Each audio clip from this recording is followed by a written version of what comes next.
सादर प्रणाम। मैं हूं हिमांशु द्विवेदी और स्वागत है आपका हमारी खास पेशकश चर्चा में। चर्चा के तहत एक बार फिर हम मंदिर मस्जिद को लेकर आपके बीच में हैं। लोगों को बड़ी शिकायत है निजी चर्चा के अंतर्गत कि ये टीवी चैनल वालों को हुआ क्या है। इन्हें देश में कोई और मुद्दा नहीं दिखता, इन्हें दुनिया में कोई और विषय बातचीत के लायक नहीं दिखता, लेकिन करें क्या। देश जब खुद ही इस चर्चा में उलझा रहना चाहता है तो फिर टीवी चैनल्स के पास भी चारा क्या बचता है। पिछले हफ्ते 10 दिन से इस देश में चर्चा के केंद्र में एक बार फिर मंदिर मस्जिद हैं। कभी ताजमहल को लेकर विवाद है, कभी कुतुब मीनार को लेकर विवाद है, और अभी पिछले एक हफ्ते से तो ज्ञानवापी मस्जिद के संदर्भ में और काशी विश्वनाथ के संदर्भ में जिस तरीके का विवाद चल निकला है उसने अपने आप को इतना बड़ा आकार ले लिया है कि लगता है कि पूरा देश ही इस विवाद की जद में आ जाएगा।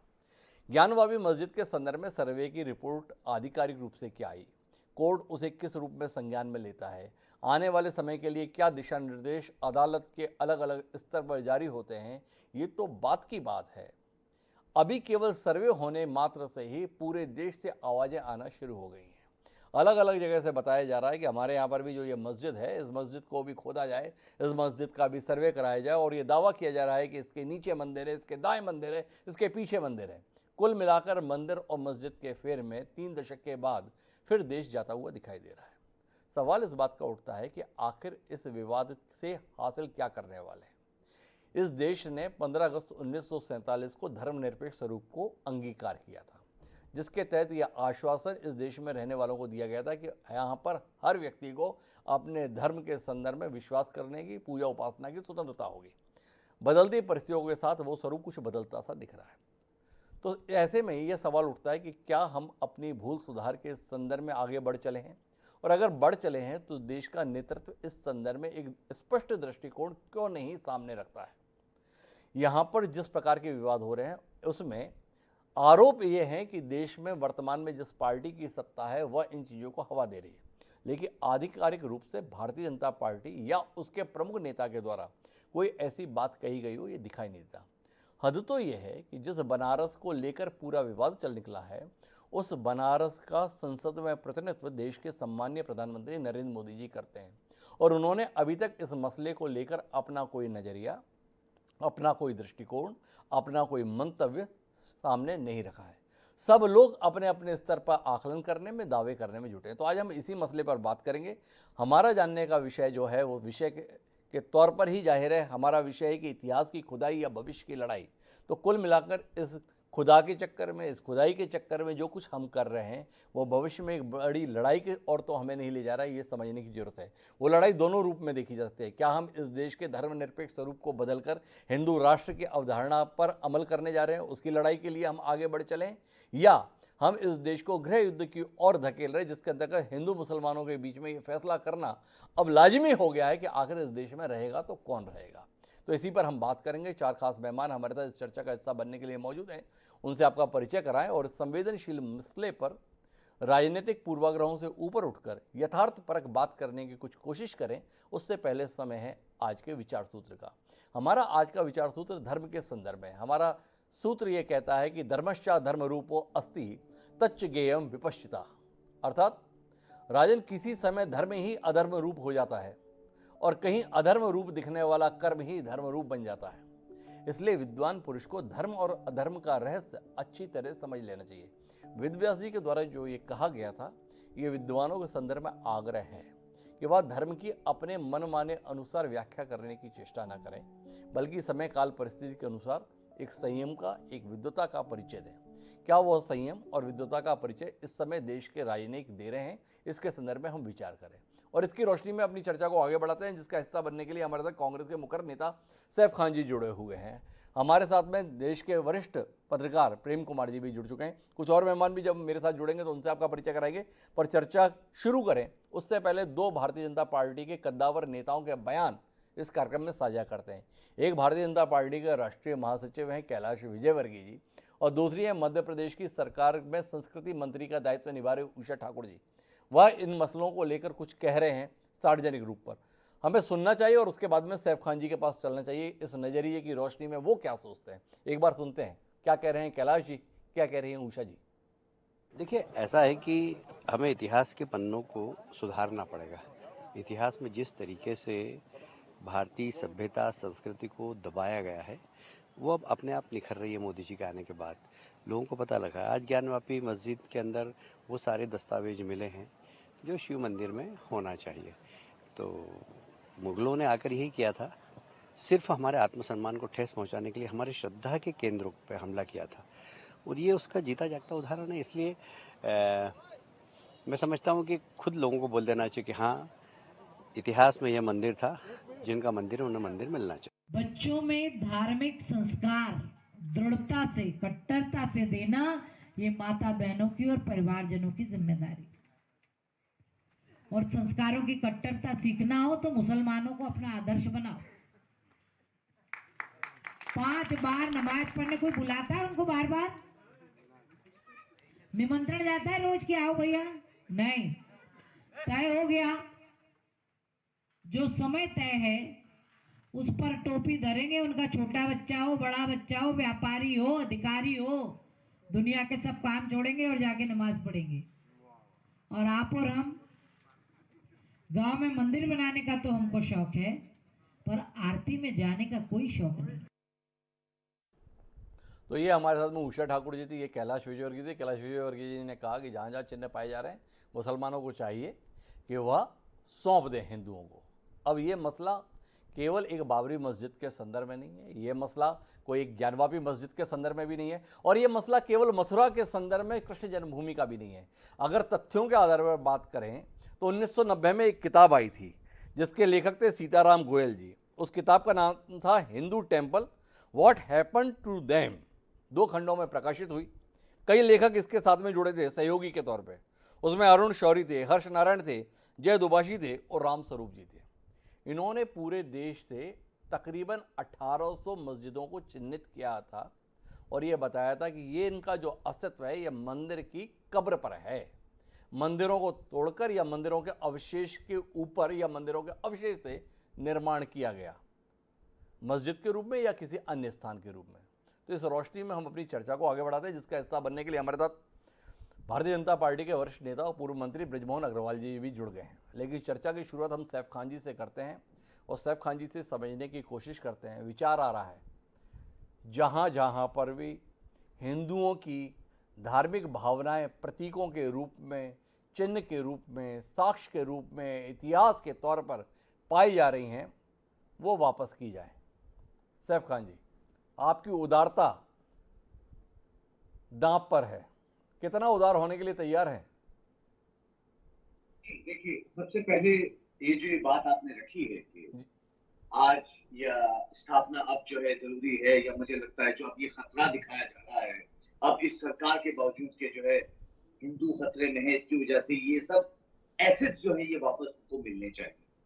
भाई हमारे देश में 80% आबादी जो है हमारे हिंदू बहन भाइयों की जी, 20% माइनॉरिटी की है, 14% मुसलमानों की है। और के देश में अगर ऐसे सब्जेक्ट जो हैं वो सिर्फ एक मंदिर या एक मस्जिद की बात नहीं हो रही जी, ये सब्जेक्ट खत्म नहीं होगा जी, ये सब्जेक्ट जान के लाया गया है हमारे देश में, और इसलिए लाया गया है क्योंकि ब्रिटिशर द्वारा 2 फाउंडेशन जो है 2 यूनिट्स बनाई गई थी। एक मुस्लिम लीग, दूसरी आरएसएस। मुस्लिम लीग चली गई पाकिस्तान देश को और जो है कम कर दिया जी, और हमारे देश में आरएसएस की स्थापना जो है ब्रिटिशर्स के टाइम के ऊपर की हुई।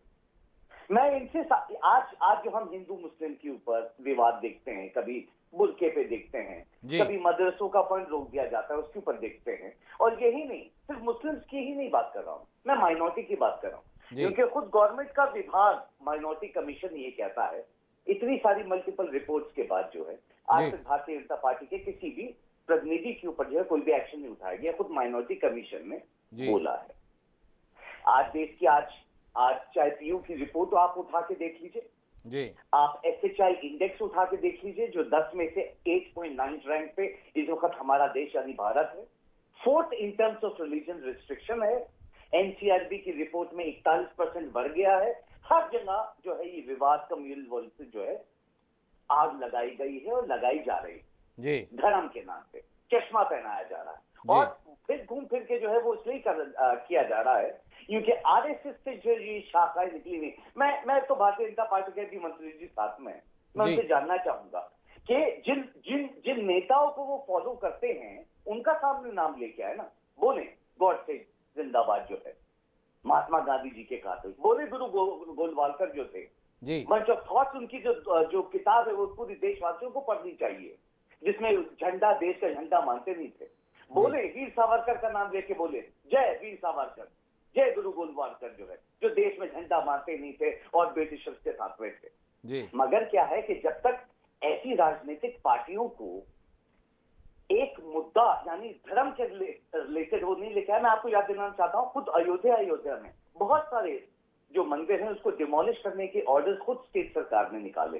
जी यही वो सरकार थी भारतीय जनता पार्टी जो है, जब ऑर्डिनेंस पास हुआ था, ऑर्डिनेंस के लिए जब कांग्रेस लेके आई थी अयोध्या में मंदिर बनवाने के लिए, तो एस एस भंडारी और खुद भारतीय जनता पार्टी थे उसको रोकने के लिए, नहीं चाहते थे बने।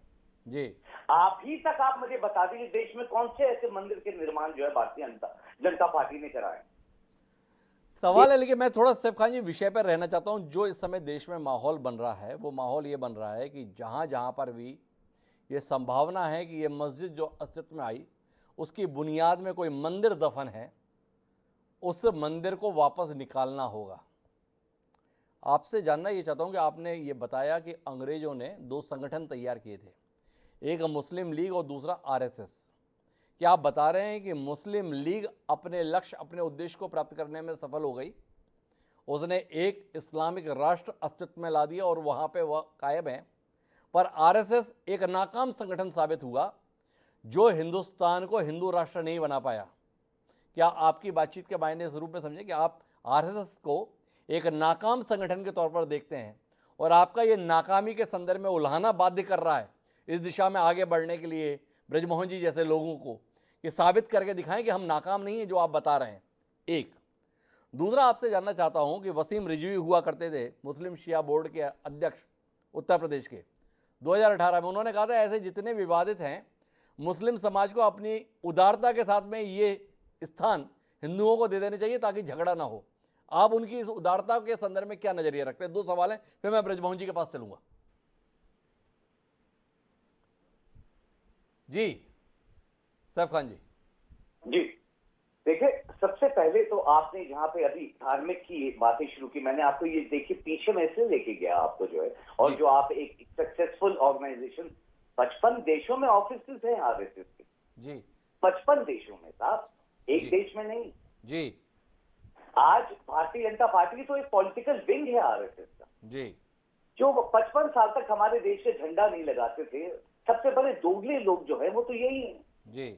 आरएसएस यानी गॉडसे के मारने वाले, हमारे महात्मा गांधी जी के कातिल जो है, आज जो है हमारे भारत का झंडा भी अपने दफ्तरों में लगाने लगे, मगर 55 साल तक नहीं लगाया था साहब जो जी। तो ये उदाहरण इसलिए दिया जा रहा है सामने कि जिस पॉलिटिकल ऑब्जेक्टिव को ये लेके आए हैं वो आज देश में, और मैं मौजूदा एग्जांपल लेके कहना चाहूंगा आपको, world human right United Nations ने, माइकल ने वार्न किया है हमारे देश कि ये कम्युनल वायलेंसेस जो हर चीज पर, सिर्फ मुस्लिम की नहीं, क्रिश्चियंस के ऊपर, अब सिख्स के ऊपर जो है हर दिन तो सैफ खान जी जो है देश की आवाज नहीं सुन रहे हैं, अंतर्राष्ट्रीय स्तर पर भी जो आवाजें सुन रही है ना उसको सुन रहे हैं।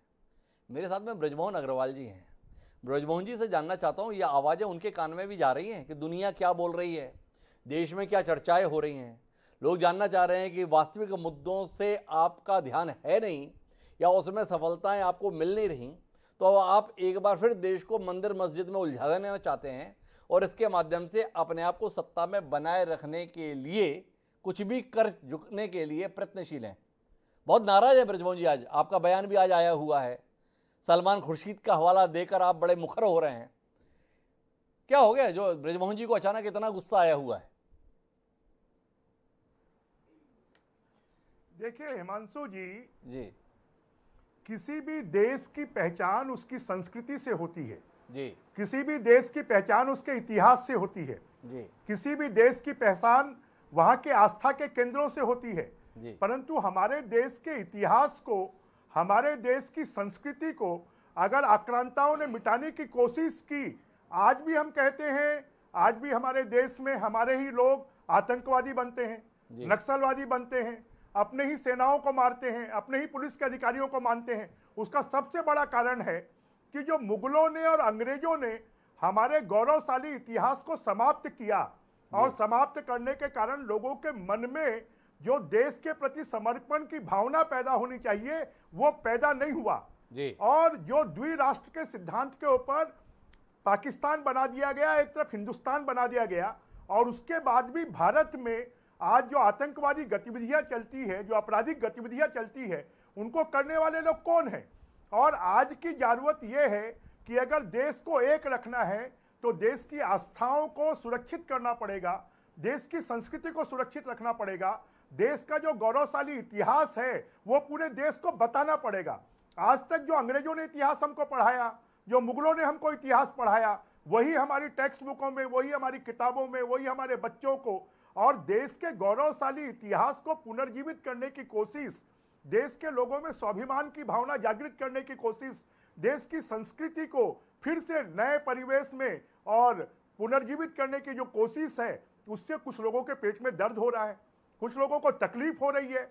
अगर देश की आस्था के केंद्रों को पुनर्जीवित किया जा रहा है, देश की संस्कृति को पुनर्जीवित किया जा रहा है, देश के इतिहास को लोगों के सामने लाया जा रहा है, तो उसका तो स्वागत करना चाहिए। सलमान खुर्शीद साहब ने स्वयं ने कहा है कि काशी विश्वनाथ हिंदुओं के आस्था का केंद्र रहा है और सोनिया जी चुप रही।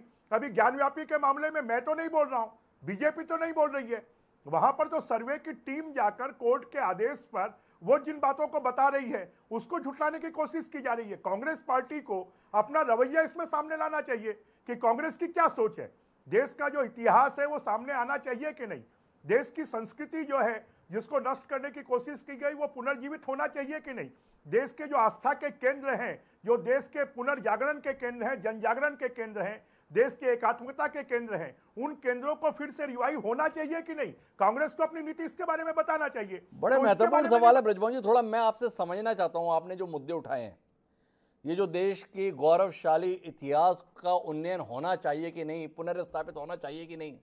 अरुण शौरी जी जिसमें सहयोगी थे, 1800 स्थान है, तो क्या ब्रजमोहन जी इस बात के हामी हैं कि उन 1800 मस्जिदों को खोद देना चाहिए और उनकी नींव पर नए हिंदू मंदिरों का निर्माण होना चाहिए? इससे देश का खोया हुआ गौरव आ जाएगा। 80 करोड़ लोगों को आप 2 वक्त का राशन, एक महामारी आती है तो देने के लिए मजबूर हो गए, वो गरीबी इस एक काम से दूर हो जाएगी। इस देश में आधी आबादी निरक्षर है, उस निरक्षरता को आप इन मंदिरों के निर्माण के साथ में स्थापित कर देंगे। और तीसरा सवाल ये है, रजू जी आपने कहा कि गौरवशाली इतिहास पढ़ाया नहीं गया, ये बिना पढ़ाए हुए हम चंद्रगुप्त मौर्य, समुद्रगुप्त, महाराणा प्रताप, रणजीत सिंह, इन सबको जान कैसे गए जब पढ़ाया नहीं गया? ये जानने में मेरी दिलचस्पी, ये नाम हमारे जहन में बस कैसे गए? जैसे हिमांशु जी, ये तो आप गिनतियों पर गिनाने वाले नाम हैं जी। आज सुभाष चंद्र बोस को लोग क्यों नहीं जानते, आज तात्या टोपे जी को क्यों नहीं जानते, आज लोकमान्य तिलक को लोग अच्छे तरीके से क्यों नहीं जानते? आज हमारे आजादी के इतिहास के, या अगर हमारे 5000 सालों के इतिहास को देखेंगे तो ऐसे 1 करोड़ से ज्यादा लोग रहे हैं जो लोगों के जिजीविका के केंद्र रहे हैं, लोगों की आस्था के केंद्र रहे हैं। उन सब लोगों को मिटा दिया गया, जिन लोगों को, कुछ गिने चुने लोगों को लोग नाम ना जानते हैं। अगर उन सब लोगों को सामने लाया जाएगा, आप ये मान लीजिए कि जो अपने इतिहास को, जो कौम भूल जाती है, जो अपने गौरवशाली बुजुर्गों को भूल जाती है, उनमें कभी स्वाभिमान की भावना पैदा नहीं होती। जिस दिन देश के लोगों में आत्म स्वाभिमान की भावना पैदा हो जाएगी, लोग कड़ी मेहनत करने लगेंगे, उस दिन यहां पर लोगों के भूखमरी की समस्या भी समाधान हो जाएगी। जिस दिन देशभक्ति पैदा हो जाएगी, हर वर्ग को जो जिम्मेदारी है वो पूरी ताकत के साथ में पैदा करेगा। अगर अनाज पैदा करने वाला अनाज पैदा करेगा, अगर कारखाना चलाने वाला लोगों के लिए उपकरण बनाएगा, अगर जिनको शिक्षा की जिम्मेदारी है, आज शिक्षा की जिम्मेदारियां अगर वो ठीक तरीके से निर्वहन करेगा, तो मुझे लगता है हमारे देश का ताना बाना, अगर आपने भी पुराना इतिहास पढ़ा होगा, तो समाज पूरे देश को चलाता था। हर गांव सेल्फ सस्टेन्ड होता था, हर गांव में लोहार भी होता था, मोची भी होता था, वहां पर तेल निकालने वाला तेली भी होता था, और वहां पर कपड़ा बनाने वाला बुनकर भी होता था, और पूरे गांव की व्यवस्था को संभालता था। धीरे धीरे इस हमारी पूरी व्यवस्था को चौपट कर दिया गया, और उसी के कारण ये समस्याएं हैं। और जो सरकार लंबे समय तक आजादी के बाद जिन्होंने राज किया, उन्होंने लोगों के मन में स्वाभिमान की भावना, आत्म स्वाभिमान की भावना, देशभक्ति की भावना पैदा नहीं की। उन्होंने खाली फिरकों में बांटकर वोट की राजनीति की, और वोट की राजनीति के कारण यह सब स्थिति पैदा हुई है। अगर सब लोग सही बातों को मानने के लिए तैयार हो जाएंगे तो मुझे लगता है यह स्थिति सुधर जाएगी। आज वोट की राजनीति को छोड़कर हम इस देश के गौरवशाली इतिहास को पुनर्स्थापित करने का काम करेंगे। तो जो आप शिक्षा की बात कर रहे हैं, जो आप लोगों के भुखमरी की बात कर रहे हैं, उन समस्याओं का भी समाधान हो सकता है। सबसे पहले तो हम जिस वंश के हैं, हम जिस देश के हैं, हम जिस धरती पर पैदा हुए हैं, उसका गौरवशाली इतिहास कभी यह सोने की चिड़िया रही है। कभी यहाँ पर दूध घी की नदियां बहती थी, कभी यहाँ के उद्योगों से पूरे विश्व में व्यापार होता था। आज वो सब कहाँ चला गया? उसी को पुनर्स्थापित करने की कोशिश है। तो बाकी लोगों को तकलीफ हो रही है। हिंदुस्तान की बात ये नहीं करते, अंतर्राष्ट्रीय बात करते हैं। हिंदुस्तान की बात करें, हिंदुस्तान के गौरवशाली इतिहास की बात करें। मेरे तो साथ मुझे में लगता है सैयद जावेद खान जी भी जुड़ गए हैं, जो मुस्लिम स्कॉलर है। सैयद खान जी भी हस्तक्षेप करने जा रहे हैं, लेकिन मैं थोड़ा सा ब्रजमोहन जी से और विस्तार लेना चाहता हूँ। मेरी जिज्ञासा ब्रजमोहन जी के साथ में अभी खत्म नहीं हुई है, दर्शकों की भी नहीं हुई होगी। ब्रजमोहन जी, आप बता रहे हैं, लेकिन आपने इसका जवाब नहीं दिया कि आखिर ये जो गौरवशाली है कितने की ऊपर हो जाएगा स्थापित। पहले बताया था राम मंदिर बने उससे हो जाएगा, अब आप बता रहे हैं कि नहीं और की जरूरत पड़ेगी। तो क्या काशी से हो जाएगा, या मथुरा से बात बन जाएगी, या 1800 स्थान चिन्हित हैं वो सब अगर आप मंदिरों में तब्दील कर देंगे तो हो जाएगा? और या फिर मेरा आपसे सवाल है कि आप ये मंदिरों और मस्जिद के चक्कर में क्यों पड़ रहे हैं? आप सीधे इतिहास पे दृष्टिपात कीजिए ना। आप तो वैसे ही मानते हैं, आपकी मान्यता है कि जितने भी यहाँ पर रहने वाले मुसलमान हैं उन सबके पूर्वज हिंदू थे। तो अभियान इसमें क्यों ना चलाया जाए कि जितने मुसलमान हैं सबको हिंदू बनाकर दम लेंगे? ये मंदिरों का खेल ही खत्म हो जाएगा जब सारे हिंदू हो जाएंगे। थोड़ा अभियान इस दिशा में चलाने के संदर्भ में आप नहीं सोचते ब्रजमोहन जी? आप जैसा साहसी आदमी हाथ में अगर कोई अभियान ले तो थोड़ा दमदार अभियान ले। ये क्या मस्जिदों को मंदिर बनाने में लग गए? देखिए हिमांशु जी, मुझे लगता है कि मीडिया इस चीज को डाइवर्ट करने की कोशिश कर रहा है जी। जो आस्था के केंद्र हैं, चाहे कृष्ण जन्मभूमि हो, चाहे काशी विश्वनाथ हो, या फिर अयोध्या हो, जो आस्था के केंद्र हैं उनके बारे में चर्चा की जा रही है। जो बड़े बड़े ऐसे मॉन्यूमेंट जो इस देश के आस्था के केंद्र बनाकर, जो हिंदुओं के आस्था के केंद्र थे, उन केंद्रों को तोड़कर बदलकर जो किया गया उनके बारे में बात हो रही है। ये तो मीडिया और बाकी लोग जबरदस्ती इस बात को कि 1800 केंद्रों की, मेरे पास भी सूची है जी, उन 1800 की सूची है। अभी तो 1800 की बात नहीं हो रही है, अभी तो इस देश के 4, 6, 8, 10 केंद्रों की बात हो रही है। अगर हमारा अल्पसंख्यक समाज उन 8-10 केंद्रों के बारे में निर्णय उदारता से ले ले, अयोध्या का 50 साल तक केस चला, अगर उसके बारे में निर्णय ले लेता तो मुझे लगता है इस देश में सामंजस्य पैदा हो सकता है और बाकी स्थानों पर यह मांग समाप्त हो ब्रजमोहन सकती जी का कहना है थोड़ा उदारता दिखाए अल्पसंख्यक। आपकी उदारता की कमी जो है हमें इतना आक्रामक होने के लिए बाध्य कर रही है। यह मामला 8 में निपट सकता है, पर आप नहीं समझे समय रहते तो ये 1800 तक भी जा सकता है। मेरे साथ में सैयद जवाद जी जुड़ गए हैं, मैं उनके पास जाना चाहता हूं, लेकिन उससे पहले सैफ साहब काफ़ी हस्तक्षेप करने जा रहे थे ब्रजमोहन जी की बात में। एक बार संक्षिप्त में उनका हस्तक्षेप लेते हैं, क्या कुछ उनकी आपत्तियां हैं ब्रजमोहन जी की मुखरता के संदर्भ में, ब्रजमोहन जी की बेबाक बयानी के संदर्भ में। एक बार उसे सुन लेते हैं। जी साहब जी, क्या एतराज है आपको ब्रजमोहन जी से? नहीं, मैं इनकी बात को जो और आगे बढ़ाते हुए इनसे ही कुछ जो इन्हीं की बातों का सवाल रखना चाहता हूँ जी। अभी आस्थाओं की जगहों की बात कर रहे थे जी, कांग्रेस की बात करते हैं। लक्ष्मण झूला जो है कांग्रेस के टेलीविजन में बना। सर सबसे बड़ा मंदिर जो है रामायण मंदिर जो है वो 2012 के करीब जो है स्टैब्लिश हुआ, वो भी कांग्रेस की सरकार में जी।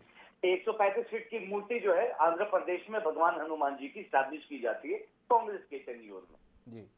तो ये और 200 से ज्यादा स्थापना जो है वो करते आ रहे हैं। हर यात्राओं के लिए फंडिंग जो है गवर्नमेंट की तरफ से निकलती है, हर सरकार करती है जी। वो तो होता ही आ रहा है। मैं इनसे ये पूछ रहा था, जो अभी आस्था के केंद्रों की बात कर रहे थे हमारे मंत्री जी बैठे हुए, क्या उसमें ताजमहल भी शामिल है या नहीं? जी। यूं कि हम आपके लिहाज से जो है, कुछ लोगों के लिहाज से जो है शिव जी का मंदिर होना चाहिए वो जी। यूं कि वो 70 करोड़ रुपए जो है 1 साल का कमाई करके देता, तो आज ताजमहल का नाम ही नहीं है जी। क्या आपकी लिस्ट में उस ताजमहल का नाम भी है या नहीं है? पहले सवाल तो उनसे यही है मंत्री तो जी। ताजमहल को तेजो महालय के तौर पर मानने वालों में ब्रजमोहन जी शामिल हैं कि नहीं है, ये सैफ खान जी की उत्सुकता है, कौतूहल है। इस जिज्ञासा का समाधान करना चाहेंगे ब्रजमोहन जी? ताजमहल के संदर्भ में किस नजरिए के साथ आप हैं, सैफ खान जी जानना चाह रहे हैं।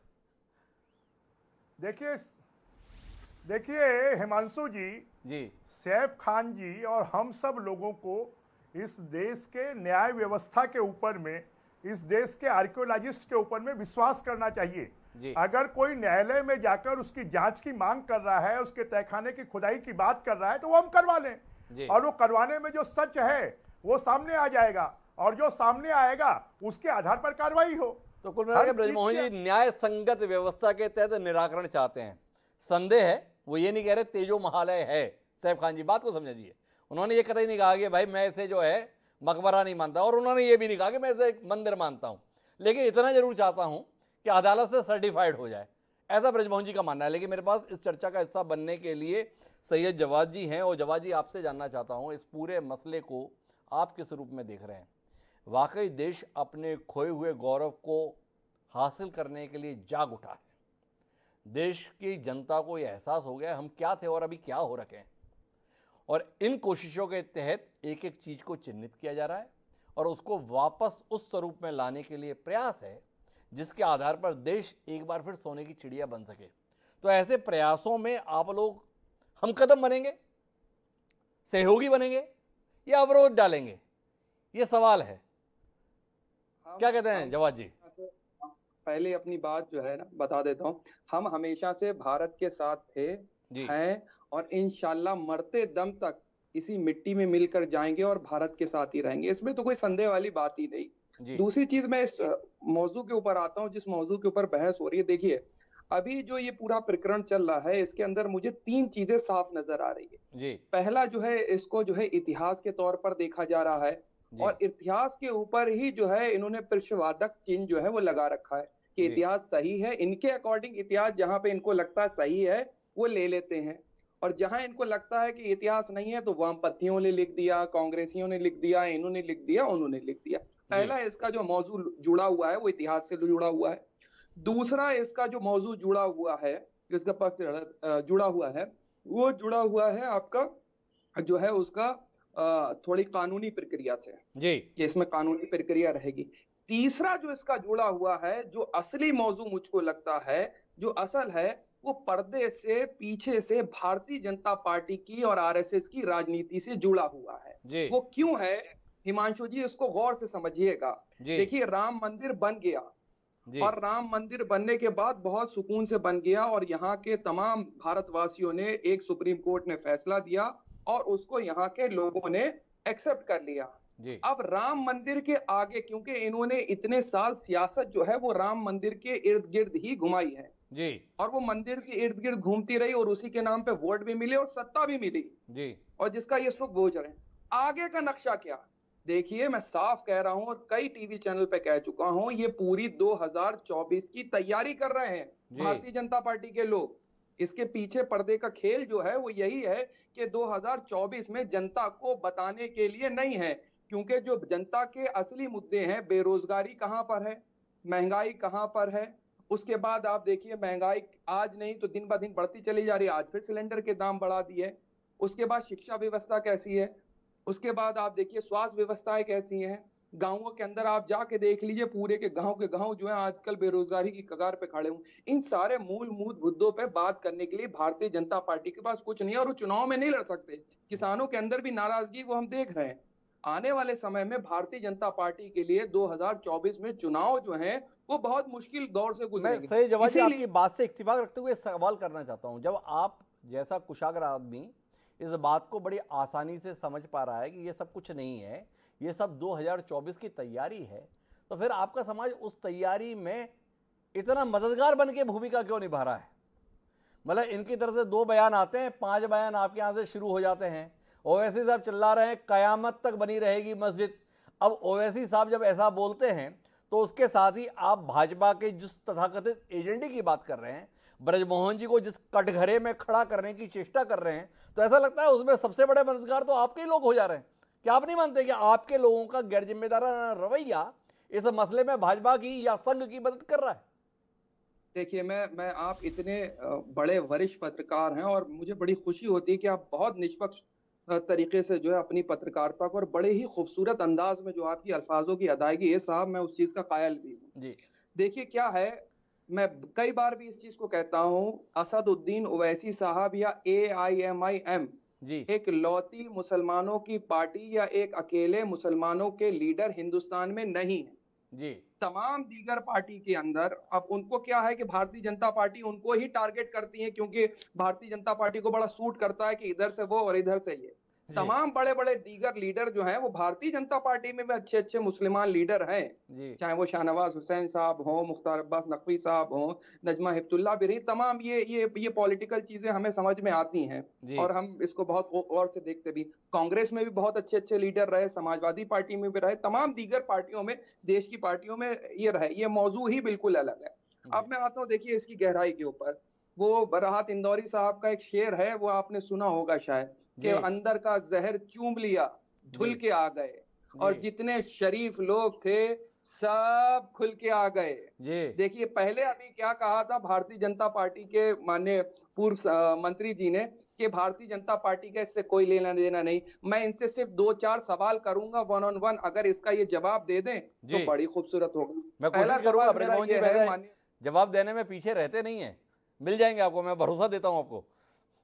मुझे ये बताइए कि 1991 के वर्शिप एक्ट के साथ भारतीय जनता पार्टी खड़ी है या उसके विरोध में खड़ी है? जी पहला सवाल ये बताइए। जी दूसरा सवाल मुझको आप ये बताइए, क्या 2024 के एजेंडे के अंदर आपका ज्ञान वापी और मथुरा काशी रहने वाले हैं या नहीं रहने वाले हैं? आज टीवी चैनल पे बोल दीजिए कि हमें इन दोनों मुद्दों से कोई लेना देना नहीं है भारतीय जनता पार्टी को, ये जी बता दीजिए। तीसरा ये बता दीजिए कि ये पूरा प्रकरण चल रहा है, इसमें आपकी भूमिका बैकडोर से है या नहीं है? तीन सवाल मेरे ख्याल से एक बार में, तीन सवाल काफी हैं जावेद जी। तो ब्रजमोहन जी, तीन सवाल है, मुझे जाना प्रेम कुमार जी के पास है, लेकिन जावेद जी की उत्सुकता है कि ब्रजमोहन जी क्या सोचते हैं, और ब्रजमोहन जी जो सोचते हैं वो भाजपा की सोच के रूप में समझा जाए। तो उनका पहला सवाल, 1991 में PV नरसिम्हा राव की सरकार ने एक वर्शिप एक्ट लाया था, आजकल उसका बड़ा जिक्र हो रहा है, आप अनभिज्ञ नहीं होंगे, आप तो वैसे भी जो लोग नहीं जानते वो आप जानते हैं, तो आपसे जानना चाहते हैं वो कि उसके मुद्दे पर आपका नजरिया क्या है, एक। दूसरा, उन्होंने ज्ञानवापी और इसके संदर्भ में जानना चाहा है कि इसमें आपका 2024 के एजेंडे में ये रहेगा कि नहीं रहेगा। मथुरा काशी आपने भी नारे लगाए थे ब्रजमोहन जी, अयोध्या तो झांकी है, मथुरा काशी बाकी है, फिर भी वो आपसे पुष्टि चाहते हैं, दो। और तीसरा ये कि ये जो सब कुछ चल रहा है इसके पीछे आप लोग हैं कि नहीं है, आपका उत्तर। जी ब्रजमोहन जी। देखिए 1991 में जी नरसिम्हा राव जी ने जो वर्शिप एक्ट लाया उसका कारण ही यह था कि पूरे देश में एक नाराजगी बढ़ रही थी जी कि जो हिंदुओं के आस्था के केंद्र हैं उनको समाप्त किया गया है और जी। उन आस्था के केंद्रों को बहाल किया जाए, और इसलिए कांग्रेस ने वोट की राजनीति के कारण ये 91 का एक्ट लाया था, और इस एक्ट के खिलाफ ही लोग कोर्ट जा रहे हैं। जी। हम तो न्यायालय के जो निर्णय होंगे, जो जांच कमेटी, जो एक्सपर्ट कमेटी, जो हमारे जवाब जी आर्कियोलॉजिस्ट थोड़ा हैं, रुकिए ना, ब्रजमोहन जी की बात सुन लीजिए पूरा। जी और उसके आधार पर हम चलेंगे, उस पर हम चलेंगे। और दूसरा जो 2024 का चुनाव है, जी इसकी हमें आवश्यकता नहीं है। जी भारतीय जनता पार्टी ने तो सांस्कृतिक राष्ट्रवाद को स्वीकार किया है, जी। और सांस्कृतिक राष्ट्रवाद के आधार पर हमको जिस रास्ते पर चलना पड़ेगा उस रास्ते पर हम चलेंगे, उससे हमको कोई रोक नहीं सकता। और ये सांस्कृतिक राष्ट्रवाद आज का नहीं है, ये सांस्कृतिक राष्ट्रवाद जब भारतीय जनसंघ बना था उस समय से सांस्कृतिक राष्ट्रवाद को हमने अपना एजेंडा बनाया है, हमने इसको अपनाया है। और देखिए, हमें 2024 में मथुरा काशी या ज्ञानव्यापी को हमारा इशू बनाने की जरूरत नहीं है। वो तो आपके चैनल में जो लोग बैठे हैं वो स्वयं हमारा एजेंडा बना देंगे, हमको इसको बनाने की जरूरत नहीं है। तो कुल मिला के मददगार के तौर पर केवल ओवैसी नहीं है, मददगार के तौर पर सैफ खान जी भी हैं, मददगार के तौर पर सैयद जवाद जी भी हैं, ऐसा ब्रजमोहन जी का कार्यक्रम में दावा है। मैं आपसे उत्तर लेने के लिए आऊँगा, लेकिन मेरे साथ में देश के वरिष्ठ पत्रकार प्रेम कुमार जी जुड़े हुए हैं, अपनी तटस्थ राय ऐसे मसलों पर बहुत खूबसूरती से रखते हैं, तो मैं उनसे बात करना चाहता हूं। और मैं आपसे समझना ये चाहता हूं प्रेम कुमार जी, क्या आपको लगता है कि सब अपनी भूमिका ठीक तरीके से निभा रहे हैं, केवल सरकार किस भूमिका में है, ये समझना मुश्किल हो रहा है। क्या सरकार भूल सुधार चाहती है? क्या सरकार 1947 में जैसा बोलते हैं कि बड़ी गलती देश के संदर्भ में हुई, उसके भूल सुधार के लिए अग्रसर है? और वो भूल सुधार एक मस्जिद, एक मंदिर, दो मंदिर से नहीं, बल्कि इस देश की धार्मिक पहचान को बदलने से ही संभव है। जो धर्मनिरपेक्ष है वो हिंदू राष्ट्र में तब्दील होना चाहिए, इस दिशा में कदम बढ़ रहे हैं, पर सरकार घोषित तौर पर ऐसा नहीं कर रही है। आपका नजरिया इस संदर्भ में?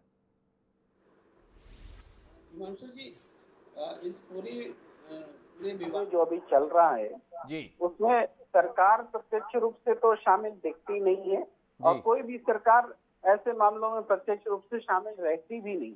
जी, सरकार का काम तो देश में व्यवस्था बनाना होता है, दूरगामी सोच रखना होता है कि कैसे देश में एकता अखंडता बनी रहे, देश कैसे विकास के रास्ते पर चले और कभी हिंदू मुस्लिम इस तरह के वाकयात न हो, तो सहिष्णुता बनी रहे, आपसी सद्भाव बना रहे। ये हर सरकार का काम होता है।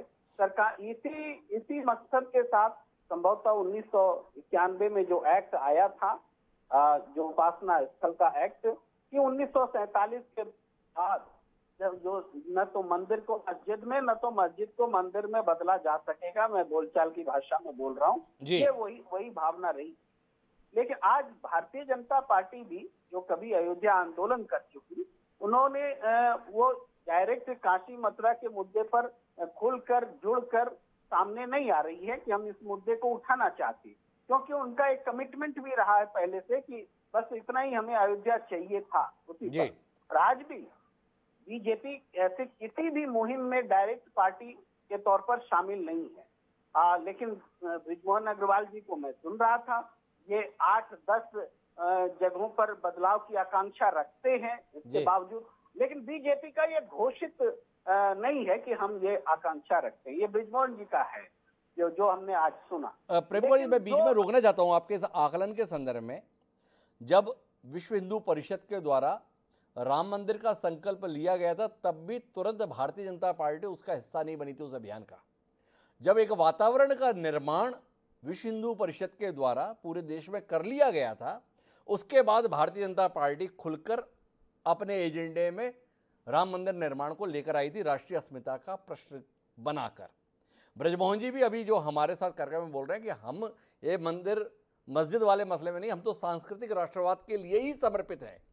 क्या आपको नहीं लगता है कि एक वातावरण बनाने की कोशिश है जिसके तहत जैसे राम मंदिर घर घर के लिए प्रतिष्ठा का विषय बनाने में सफल रहे, वैसे ही अब काशी को भी, विश्वनाथ को, भाई वो तो पूरे विश्व के नाथ हैं, राम तो केवल भारत के संदर्भ में थे, पर बाबा विश्वनाथ के संदर्भ में तो कह रहे हैं त्रिलोक के स्वामी हैं। तो त्रिलोक का स्वामी किसी कैद में रहे और भारतीय जनता पार्टी का कार्यकर्ता देखता रहे, इससे ज्यादा शर्मिंदगी की बात कोई हो सकती है क्या? संघ के समर्पित कार्यकर्ताओं के लिए ये सहनीय हो सकता है? प्रेम कुमार जी, क्या आपको नहीं लगता आने वाले समय की तैयारी है और उस आने वाले समय की तैयारी को हमें महसूस करना चाहिए? कुल मिलाकर जो जनसंघ का उद्देश्य था, जो भाजपा का उद्देश्य था, जिसे साहस के साथ यह बृजमोहन जी स्वीकार कर रहे हैं, क्या आप उस दिशा में बढ़ते हुए कदमों को देख नहीं पा रहे? डॉक्टर हिमांशु जी, आपने बहुत ऐसे अंदाज में सवाल किया है जो निश्चित रूप से बृजमोहन अग्रवाल जी को के भी चेहरे पर मैं देख रहा हूं कि थोड़ी सी बेचैनी है।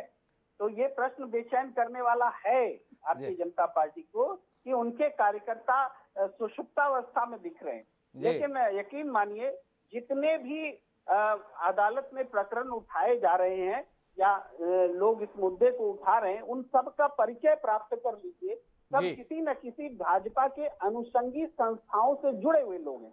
आम आदमी जाकर के कोर्ट में नहीं जा रहा है, तो किसी न किसी संगठन का सचिव, उपाध्यक्ष, अध्यक्ष, वो वही लोग जा रहे हैं और वो भाजपा के अनुषंगी।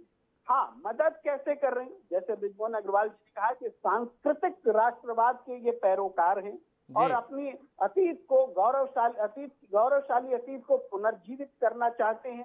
इस तरीके से एक वातावरण के निर्माण करने में इनकी है। अब है कि यहाँ पर थोड़ा सा हमें बताना पड़ेगा, याद दिलाना पड़ेगा कि सांस्कृतिक राष्ट्रवाद और अतीत के पर को लौटो, इसका सबसे बड़ा प्रवक्ता हमारी धरती पर कौन हुआ? जी वो हुए स्वामी विवेकानंद। जी इनसे बड़ा, वो सबके आदर्श हैं, ब्रिजमोहन जी के भी आदर्श हैं और इस देश के बहुत सारे लोगों के आदर्श हैं, हमारे भी। जी तो वो उन्होंने क्या कहा? उन्होंने कभी मंदिर तोड़ने की बात नहीं की, जी तब भी मुगल वाला काल बीत चुका था। उन्होंने कहा जब शिकागो में भाषण दिया कि दुनिया का कोई भी पीड़ित समुदाय नहीं है जिसको हिंदुस्तान ने शरण नहीं दी। जी दुनिया का कोई धर्म नहीं है जिसको हमने शरण नहीं दिया।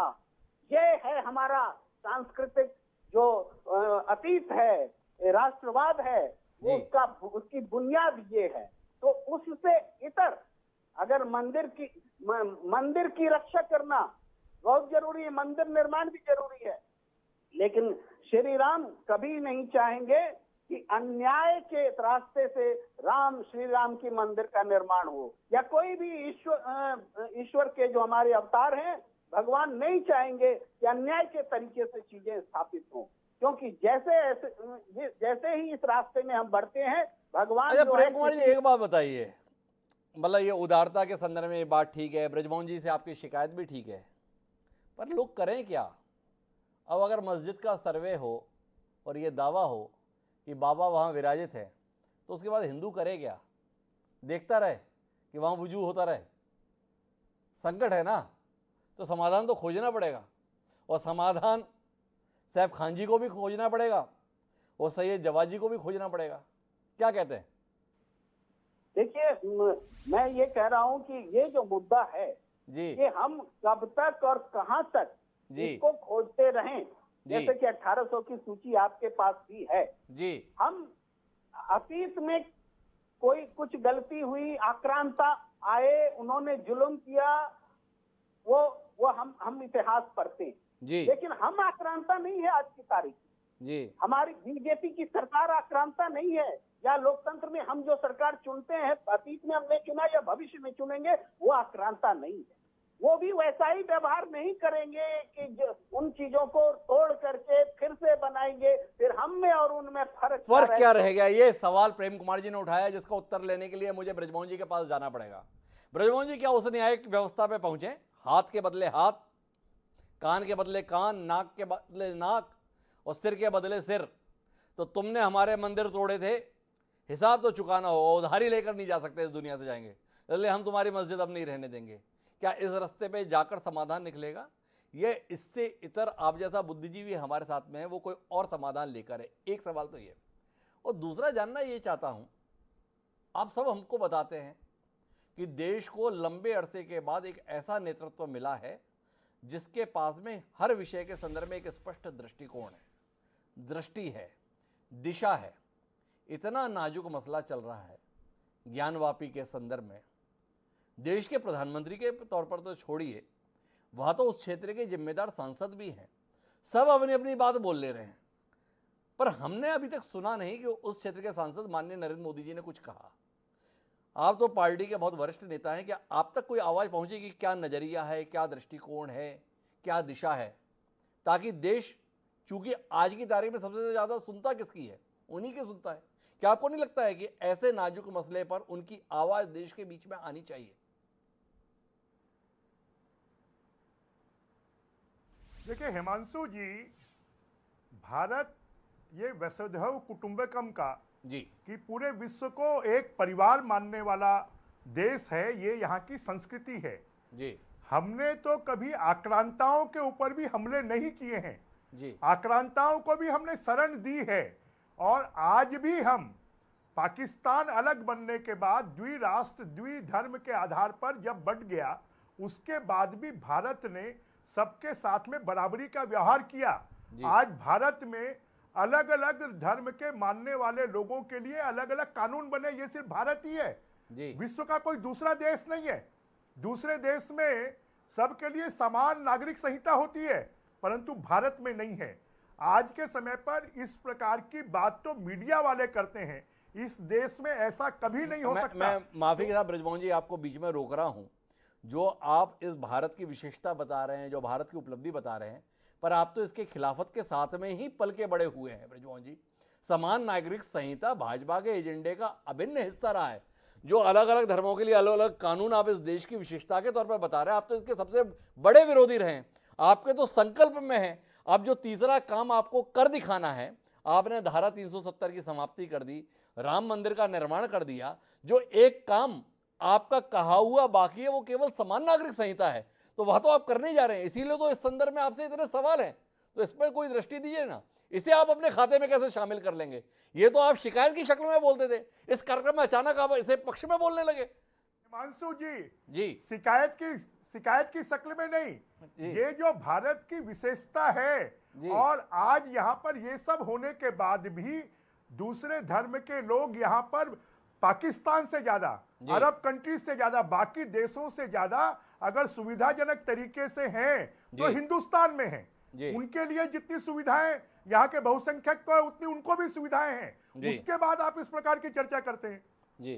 कभी भारत में ये सब नहीं हो सकता, क्योंकि भारत जो हमारा सनातन पंथ है, सनातन धर्म है, वो आज का नहीं है, लाखों साल पुराना है। हमारे ऋग्वेद, हमारे यजुर्वेद, हमारे सामवेद, उसमें जो बातें बताई गई है वो किसी के साथ में अन्याय, अत्याचार या हत्या की बातें नहीं बताई गई हैं। उन्होंने तो पूरे विश्व को कैसे एक कर हम चल सकते हैं ये हमको बताया है। और आज के समय पर आप हर चीज पर प्रधानमंत्री जी को ले आते हैं। सोनिया गांधी जी क्यों नहीं बोल रही है? राहुल गांधी जी क्यों नहीं बोल रहे हैं? और प्रधानमंत्री जी आज वहां हुआ क्या है? आज तो वहां जांच चल रही है, आज वहां पर न्यायालय के परीक्षण में हो रहा है, तो क्या न्यायालय के काम में हस्तक्षेप करेंगे प्रधानमंत्री जी? कमाल हो गया ब्रजमोहन जी, आपकी शिकायत भी बताइए मुझसे क्या हुई। मेरी उम्मीदें अगर देश के प्रधानमंत्री के संदर्भ में है, मेरी उम्मीदें अगर बनारस के सांसद के संदर्भ में, तो भी आपको शिकायत है। जबकि आप तो मुझे भरोसा हमेशा ही दिलाते हैं, चिंता क्यों करते हो? जब हमारे पास नरेंद्र मोदी जैसा नेता है तो फिर जाके आपको कोई चिंता करने की जरूरत क्या है? तो मैंने अपनी चिंताएं आपसे साझा की, तो आपने कहा कि कहाँ प्रधानमंत्री को ले आते हो, कहाँ मोदी जी को ले आते हो। आप सोनिया जी और राहुल जी से कोई उम्मीद नहीं रखना, ये बात भी मुझे हमेशा बताते हो। और यहाँ पर मुझसे कह रहे हो यार आप सोनिया जी और राहुल जी से नहीं पूछते हो। आप पहले खुद ही मना करते हो सोनिया जी और राहुल जी से कोई उम्मीद मत करना, और यहाँ पर मुझे उम्मीद उन्हीं के संदर्भ में जगा रहे हो। हिमांशु जी, जब कोई मामला कोर्ट के निर्देश पर चल रहा है तो उसमें प्रधानमंत्री जी कहां से आ गए? न्यायालय देख रहा है, उसके निरीक्षण में चल रहा है। जिस दिन उसका निर्णय आ जाएगा उसके बाद अगर कोई सरकार को करने की आवश्यकता है तो उसके बाद उनका निर्णय आएगा। आज तो मुझे लगता है कि प्रधानमंत्री जी से आपका कुछ कहने की अपेक्षा करना मुझे लगता है बहुत जल्दबाजी है। तो और इस जल्दबाजी में आज तो हम भी कुछ कहने की स्थिति में नहीं है। आज तो हम तो बहुत छोटे नेता हैं, एक स्टेट के नेता हैं। जब हम कुछ कहने की स्थिति में नहीं है तो प्रधानमंत्री जी कहां से कहेंगे? क्या इतनी आसानी से अपने आप को छोटा नेता बता दिए?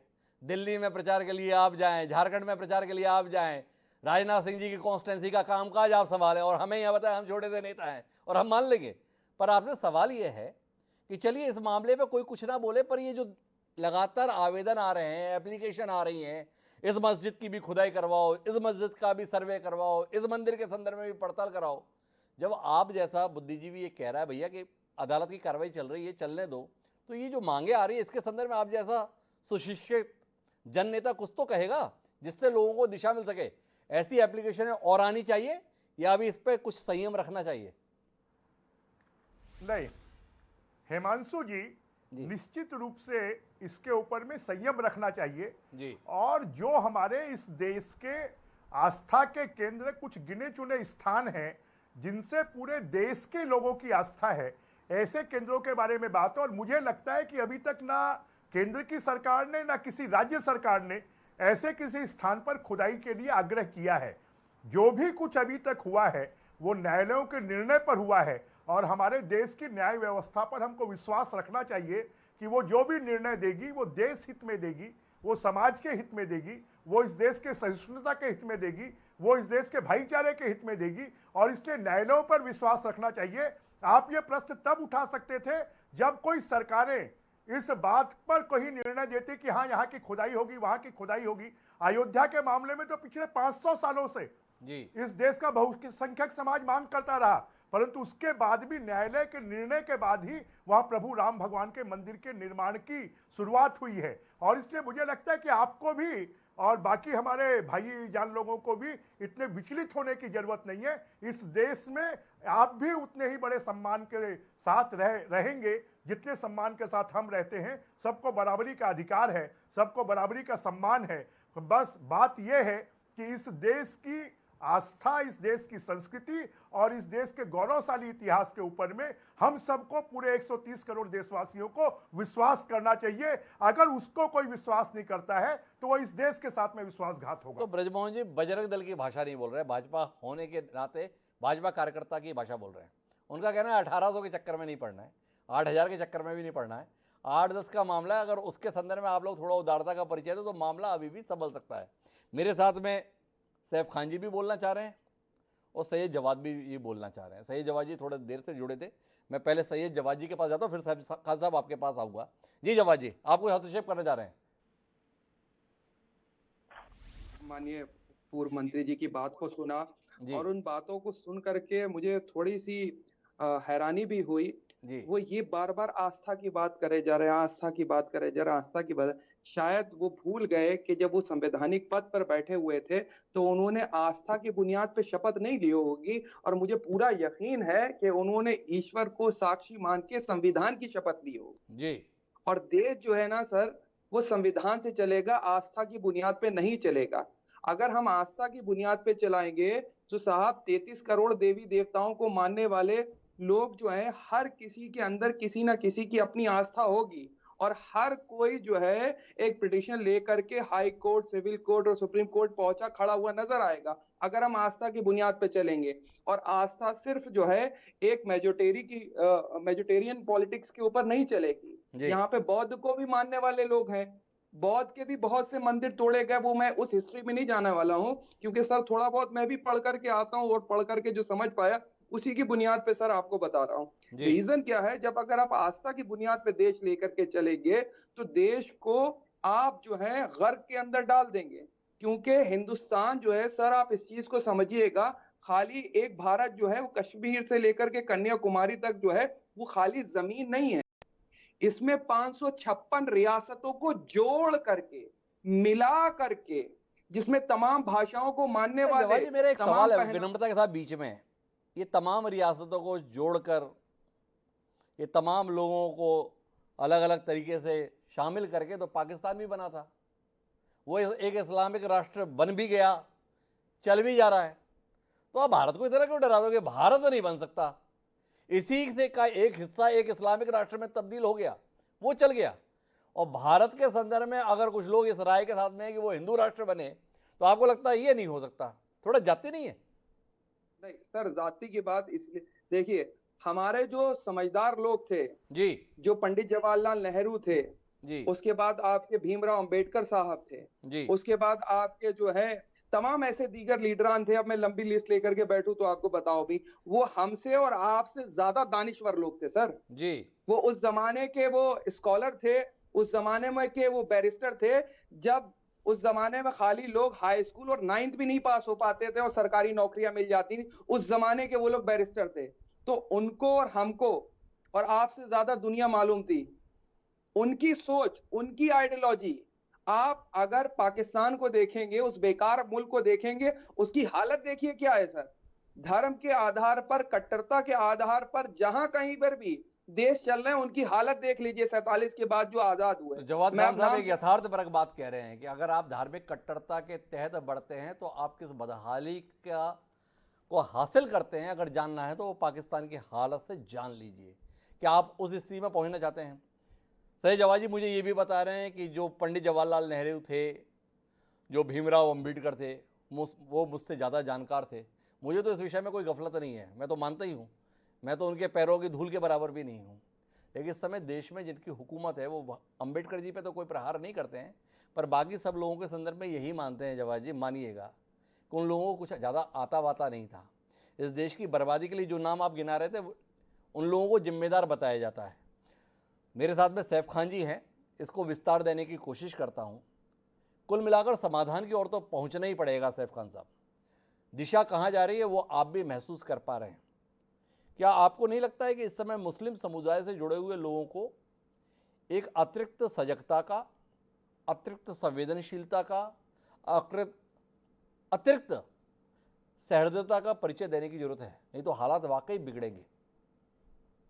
तो मैं आपकी इस बात का जो है जवाब देता हूं, मगर उससे पहले जो जी। हमारे पूर्व मंत्री जी जो यहाँ पे बैठे हुए हैं, जी जो सवाल उनसे पूछे थे कि आप अपने आरएसएस से जुड़ा हुआ तो बताया पार्टी के मंत्री जी ने जो है, जी मगर ये नहीं बताया वो किसकी जो है कि किसको पूछते हैं, गॉड से कोई जिसको जो महात्मा गांधी जी के कातिल है, आरएसएस के गुरु गोलवालकर जी को, या फिर जो है सावरकर को, उनका नाम नहीं लिया जो है आपके चैनल पे।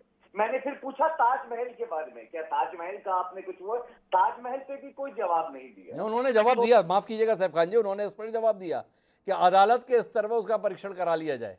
आज की तारीख में वो कुछ कहने की स्थिति में नहीं है। कुछ लोगों को संदेह है कि वो मंदिर था, तो हो जाने दो जांच, क्या बुराई है, ये नजरिया उनका।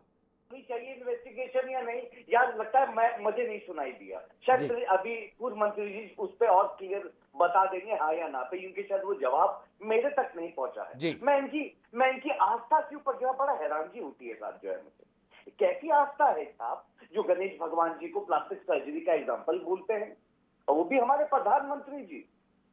ये कैसी आस्था है जो भगवान हनुमान जी को एक जाति और वर्ग के साथ जोड़ा जाता है।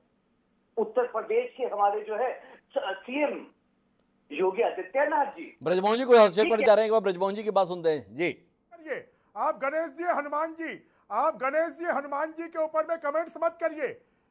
अगर कोई अच्छी बातें हैं उनका उदाहरण लेकर आप गणेश जी हनुमान जी पर कमेंट्स मत करिए। आप ये कमेंट्स कर कर गलत बात कर रहे हैं।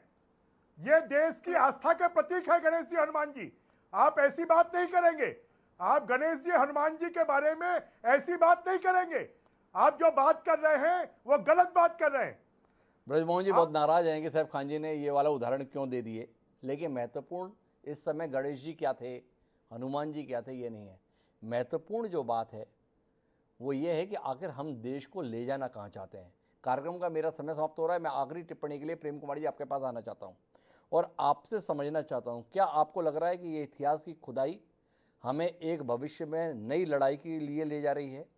क्या आप ये चीज़ देख पा रहे हैं, या आपको लगता है ये अंदेशा हमारा फिजूल का है, ऐसा कुछ होने वाला नहीं है, कुछ दिन की सुर्खियां हैं, इससे ज़्यादा इसको महत्व देने की ज़रूरत नहीं है।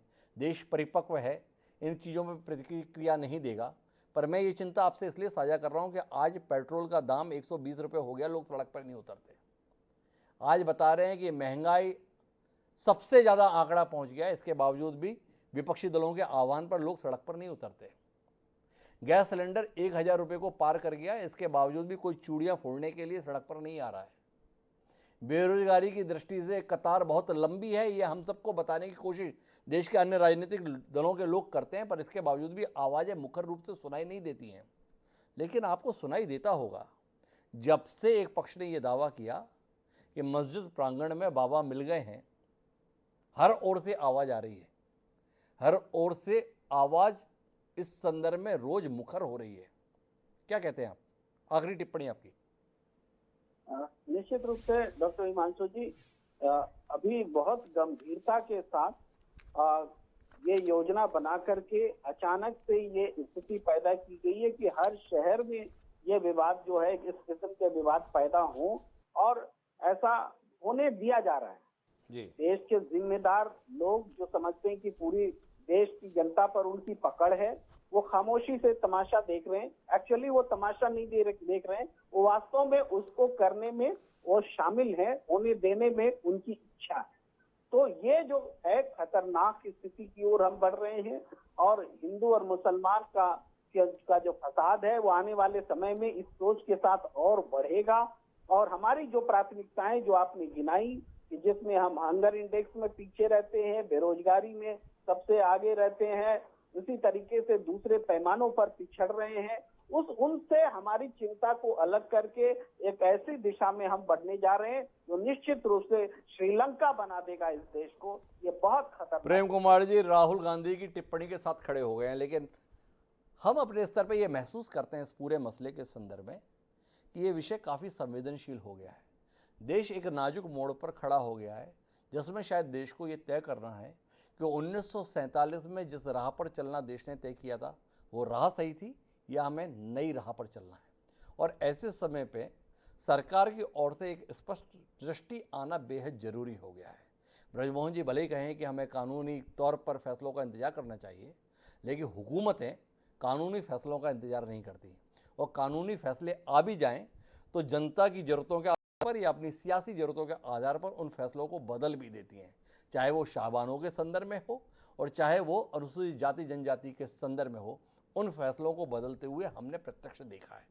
उम्मीद करते हैं इस नाजुक मसले के संदर्भ में एक स्पष्ट दृष्टि के साथ देश की मजबूत सरकार अपना नज़रिया जल्द सार्वजनिक करेगी, ताकि जो कहा गया है कि जो भी हो फैसला वो खुलेआम होना चाहिए। तो समय आ गया है जब देश कहाँ जाएगा ये बात खुलेआम हुक्मरानों के द्वारा सार्वजनिक की जानी चाहिए। क्या हुक्मरान ऐसा करेंगे, ये जानने में हमारी दिलचस्पी है। लेकिन आप चारों मेहमानों का बहुत बहुत धन्यवाद इस गंभीर चर्चा का हिस्सा बनने के लिए। समय है अब आज के शेर का। जिस प्रकार की चिंताएं आने वाले वक्त के लिए इस कार्यक्रम में साझा हुई हैं, उसी को व्यक्त करता हुआ आज का ये शेर, जो ये कहता है कि इतनी कम उम्री में लड़ना सीख गए, कि इतनी कम उम्री में लड़ना सीख गए, खून खराबा जहर उगलना सीख गए, कब चिड़िया के बच्चे उड़ना सीखेंगे, कब चिड़िया के बच्चे उड़ना सीखेंगे, सांप के बच्चे पेड़ पे चढ़ना सीख गए। मैशर आफरीदी ने जो ये शेर कहा था, इसको समझने की कोशिश हम में से हर एक को करनी चाहिए। समझेंगे तो उसी अनुसार अपने कदम भी उठा लेंगे। तो बहरहाल अब मुझे दीजिए इजाजत, कल फिर मिलते हैं नए विषय के साथ। तब तक के लिए सलाम।